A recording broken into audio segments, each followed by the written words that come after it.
একজন নাস্তিক ভাই প্রশ্ন করলেন যে আমি মুসলমান হতে চাই, তাহলে কি কালেমা পড়লেই মুসলমান হয়ে যাব নাকি আমাকে 5 ওয়াক্ত নামাজ? এই বিষয়ে ডক্টর জাকির নায়েক কি উত্তর দিলেন, আসুন আমরা সবাই শুনবো।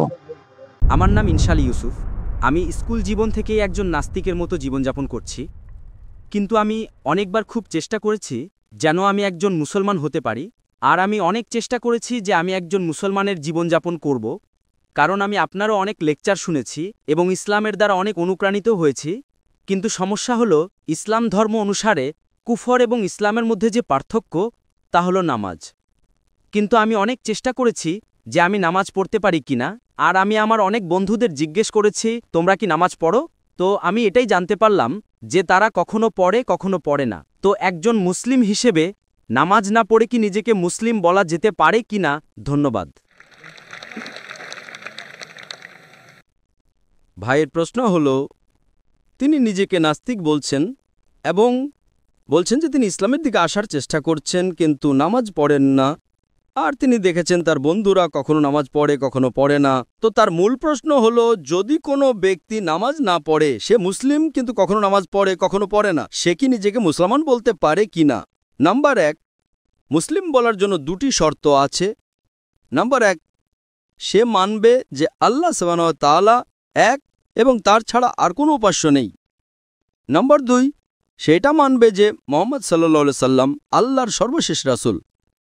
এই 2টি জিনিস যদি কোনো ব্যক্তি মানে, তাহলে সে মুসলিম হতে পারে। এরপর আসে একজন প্র্যাকটিসিং মুসলিম এবং নন প্র্যাকটিসিং মুসলিমের বিষয়। একজন খুব নিষ্ঠাবান অনুশীলনকারী মুসলিমও হতে পারে। তো শুধু মুসলিম বলার জন্য এই 2টি শর্তই যথেষ্ট। যদি সে শাহাদা দেয় এবং বলে আশহাদু আল্লা ইলাহা ইল্লাল্লাহ, অর্থাৎ আমি সাক্ষ্য দিচ্ছি যে আল্লাহ ছাড়া কোনো উপাস্য নেই, ওয়া আশহাদু আন্না মুহাম্মাদান আবদুহু ওয়া রাসূলুহু, এবং মুহাম্মদ সাল্লাল্লাহু আলাইহি সাল্লাম তার বান্দা ও রাসূল, এবং আল্লাহ এক, আল্লাহ ছাড়া কোনো উপাস্য নেই, এবং মুহাম্মদ সাল্লাল্লাহু আলাইহি সাল্লাম সর্বশেষ পয়গম্বর। তো এই কথা বলার মাধ্যমে সে ন্যূনতম মানদণ্ড পূরণ করে ফেলে। এরপর তো স্তর অনেক আছে, শত শত হাজার হাজার স্তর আছে, কিন্তু ন্যূনতম প্রয়োজন এটাই। আপনি জিজ্ঞেস করতে পারেন, মদ পান করলে মুসলিম কি মদ পান করতে পারে? পান করা উচিত নয়। যদি পান করে এবং বলে যে আমি ভুল করছি, তবুও সে মুসলিম, কিন্তু সে অনুশীলনকারী মুসলিম নয়। আপনি বুঝতে পারছেন? একজন ব্যক্তি যদি মদ পান করে, কোরআনের আয়াত আছে সূরা মাইদা সূরা নম্বর 5 আয়াত নম্বর 90 এ, ইয়া আইয়ুহাল্লাযীনা আমানু ইন্নামাল খামরু ওয়াল মাইসিরু ওয়াল আনযাবু ওয়াল আসলামু রিজসুম মিনাশ শাইতান ফাজতানিবু লাআল্লাকুম তুফলিহুন। হে মুমিনগণ, মদ, জুয়া খেলা, ভাগ্য গণনা, মূর্তি পূজা, এগুলো শয়তানের কৌশল। এগুলো থেকে বাঁচো যাতে তোমরা সাফল্য পাও। তো কোরআন এবং সহিহ হাদিসের আলোকে এটা একদমই স্পষ্ট যে মুসলমানের জন্য মদ পান করা হারাম। কিন্তু যদি কোনো মুসলিম পান করে এবং বলে যে আমি ভুল করছি, তাহলে তাকে কাফের বলা হবে না। তাকে বলা হবে এমন একজন মুসলমান যে আল্লাহর বিধান পালন করছে না। যদি সে বলে যে মদ পান করা ইসলামে জায়েজ, তাহলে সে আল্লাহর সেই বিধানকে অস্বীকার করছে। যেভাবে আগের ভাই প্রশ্ন করেছিলেন যে কাফের কাকে বলে, যদি কোনো মুসলমান ভুল কাজ করে, হারাম কাজ করে, আর বলে যে আমার দ্বারা ভুল হচ্ছে কিন্তু আমি এটা ছাড়তে পারছি না, তাহলে তাকে কাফের বলা যাবে না। ঠিক একইভাবে কোনো মানুষ যদি নামাজ না পড়ে এবং বলে যে পড়া উচিত কিন্তু আমি অলস, তাহলে একজন ব্যক্তি এমনও হতে পারে যে একবার দুবার নামাজ পড়ল, তাহলে কোনো অবস্থাতেই তাকে কেউ কাফের বলতে পারে না। আল্লাহ রসুলের হাদিস আছে সহিহ মুসলিমে, যেখানে বলা হয়েছে যে কুফর এবং ইমানের মাঝে পার্থক্য হলো সালাত। তো এ থেকে উলামাগণ ব্যাখ্যা করেন, আলেমদের 2টি দল আছে। এক দল বলে যদি সে একটা নামাজও না পড়ে তাহলে সে স্বয়ংক্রিয়ভাবে কাফের হয়ে যাবে, এই হাদিসের ভিত্তিতে যে ইমান ও কুফরের মাঝে পার্থক্য হলো সালাত। দ্বিতীয় দলের মধ্যে যদি সে সালাত আদায় না করে কিন্তু বলে যে পড়া উচিত, আমি ভুল করছি, তাহলে তাকে কাফের না বলে বলা হবে যে সে একজন অনুশীলনকারী মুসলিম নন। আপনি বুঝতে পারছেন? কিন্তু ন্যূনতম মানদণ্ড কোনো মানুষকে মুসলিম বলার জন্য হলো সে মানবে যে আল্লাহ এক, আল্লাহ ছাড়া কোনো উপাস্য নেই, এবং মুহাম্মদ সাল্লাল্লাহু আলাইহি সাল্লাম আল্লাহর সর্বশেষ নবী। আমি আপনাকে জিজ্ঞেস করতে চাই, আপনি কি মানেন যে আল্লাহ এক? জি, একদম। আপনি কি মানেন আল্লাহ ছাড়া কোনো উপাস্য নেই? নেই। আপনি কি মানেন আল্লাহর কোনো মূর্তি নেই? নেই। মাশাআল্লাহ। আপনি কি মানেন মুহাম্মদ সাল্লাল্লাহু আলাইহি সাল্লাম সর্বশেষ নবী? জি, একদম। সর্বশেষ পয়গম্বর? জি। তাহলে আমার মধ্যে আপনি মুসলিম। মুসলিম তো আপনি অনুশীলনকারী মুসলিম আস্তে আস্তে হবেন। তো যদি আপনি মানেন যে আল্লাহ এক, আল্লাহ রাসূল মুহাম্মদ সাল্লাল্লাহু আলাইহি সাল্লাম সর্বশেষ রাসূল, তাহলে আপনি ন্যূনতম মানদণ্ডে আছেন, মিনিমাম। মিনিমাম যথেষ্ট নয়, আমাদের চেষ্টা করা উচিত যত বেশি করা যায়, কিন্তু এটা মিনিমাম। আপনি বললেন যে আপনি নামাজ পড়েন না। আপনি কি জীবনে কখনো নামাজ পড়েছেন নাকি পড়েননি? জি। কতবার পড়েছেন? এটা গুণে রাখা হয়নি।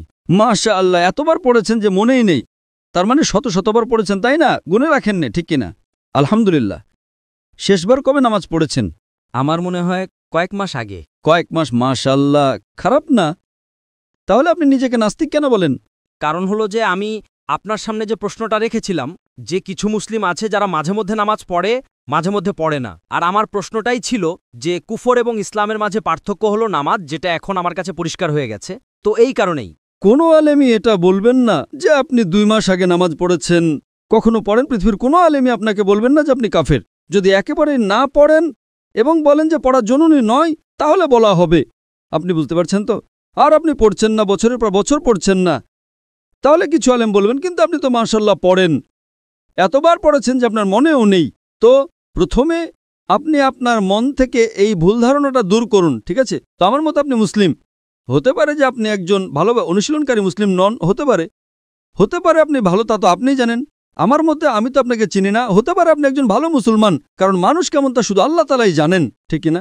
তো যদি কোনো লোক আপনাকে ভুল বুঝিয়ে ইসলাম থেকে দূরে নিয়ে যায়, তাহলে তারা ভুল লোক। আমাদের চেষ্টা করা উচিত মানুষকে ইসলামের কাছে নিয়ে আসার, বুঝলেন তো? অনেক সময় মুসলমানরা কি করে, তারা এত ফতোয়া দেয়, এমন কথা বলে যে একজন মুসলমানকে অমুসলিম বানিয়ে দেয়। আল্লাহ রসুলের একটা হাদিস আছে, যদি আপনি কোনো মুসলিমকে কাফের বলেন আর সেটা যদি সে না হয়, তাহলে সেটা আপনার উপরে ফিরে আসে। যদি কোনো মুসলিমকে আপনি কাফের বলেন এবং সে কাফের না হয়, তাহলে স্বয়ংক্রিয়ভাবে সেটা আপনার উপরে চলে আসে। আপনি দেখবেন যে কোনো মুসলিম একে অপরকে কাফের বলছে। এটা আমাদের সমাজে এখন সাধারণ। এটা বলা, যদি অন্য কোনো মুসলিম ঠিকভাবে ধর্ম পালন না করে বা সামান্য ভুল করে, তো নারায়ে তাকবীর কাফের, এদিকেও নারায়ে তাকবীর কাফের। তো এটা আমাদের ভুল। আমাদের হিকমত দিয়ে আমি এই বৈঠকের শুরুতে কোরআনের একটি আয়াত পড়েছিলাম, সূরা নাহলের সূরা নম্বর 125। উদু ইলা সাবিলি রাব্বিকা বিল হিকমা ওয়াল মাউযাতিল হাসানা ওয়াজাদিল বিল্লাতি আহসান।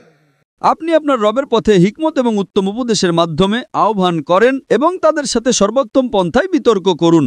মানুষকে ডাকুন, আল্লাহর পথে মানুষকে ডাকুন হিকমত দিয়ে এবং উত্তম কথার সাথে, এবং তাদের সাথে কথা বলুন, তাদের সাথে বিতর্ক করুন উত্তম পন্থায়। আপনি বুঝতে পারছেন তো? আমি চাইব যে আপনি আমার একটা লেকচার শুনেন, সালাদ দ্য প্রোগ্রামিং টুয়ার্ডস রাইচাসনেস। উর্দুতেও আছে, সালাদ সঠিক পথ দেখায়। ইনশাল ভাই তিনি এখন শাহাদা পাঠ করতে চান। মাশাআল্লাহ, তাকবীর।